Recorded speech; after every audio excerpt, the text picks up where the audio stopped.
بسم اللہ الرحمن الرحیم۔ السلام علیکم۔ سورہ قریش کا وظیفہ اللہ تعالیٰ 7 نسلوں تک رزق دیتے رہے تھے۔ قرآن پاک اس بابرکت کتاب ہے۔ اس کا پڑھنا ہمارے سب کے لیے باعث رحمت ہے۔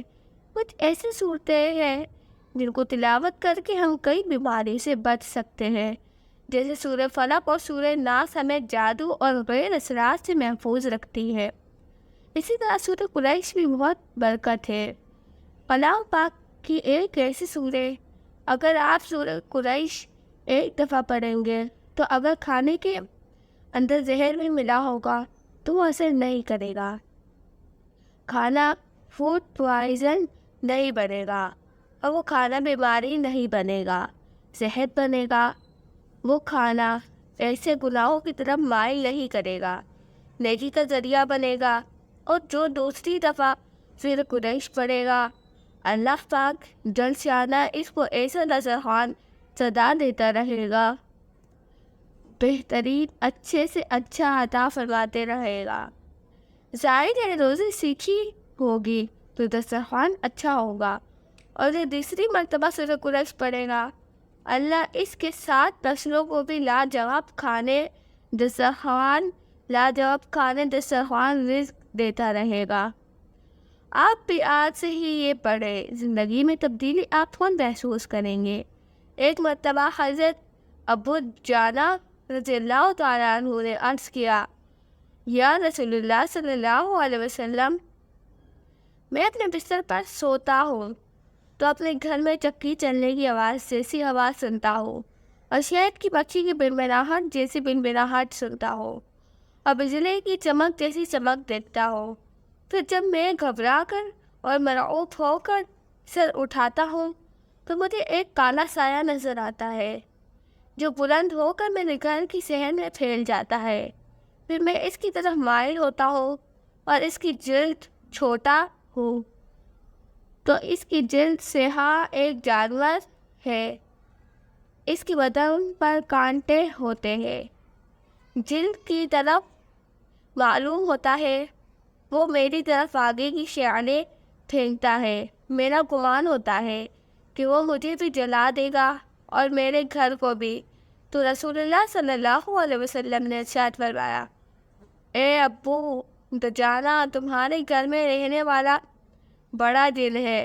رب کعبہ کی قسم، اے ابو دجانہ، کیا تم جیسے کوئی ایذا دینے والا ہے؟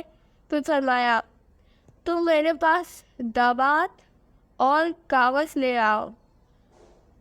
جب یہ دونوں چیزیں لائی گئی تو حضور صلی اللہ علیہ وسلم نے ان کو حضرت سیدنا علی بن ابی طالب رضی اللہ تعالیٰ عنہ کو دے دیا اور فرمایا، اے ابو الحسن، جو میں کہتا ہوں لکھو۔ حضرت علی رضی اللہ تعالیٰ عنہ نے عرض کی، کیا لکھوں؟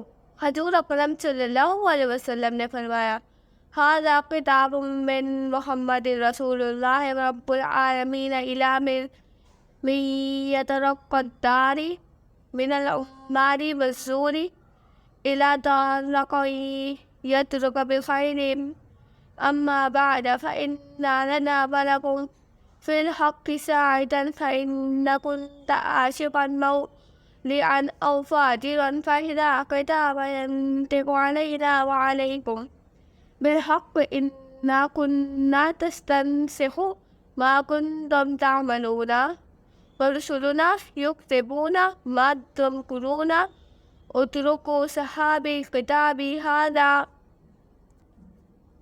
هذا وانطلقوا إلى عبده الأصنام وإله من يزعم أن مع الله إلها آخر لا إله إلا هو، كل شيء هالك إلا وجهه له الحكم وإليه ترجعون، هم لا ينصرون كما عصق تفرق عدي الله وبلغت حجة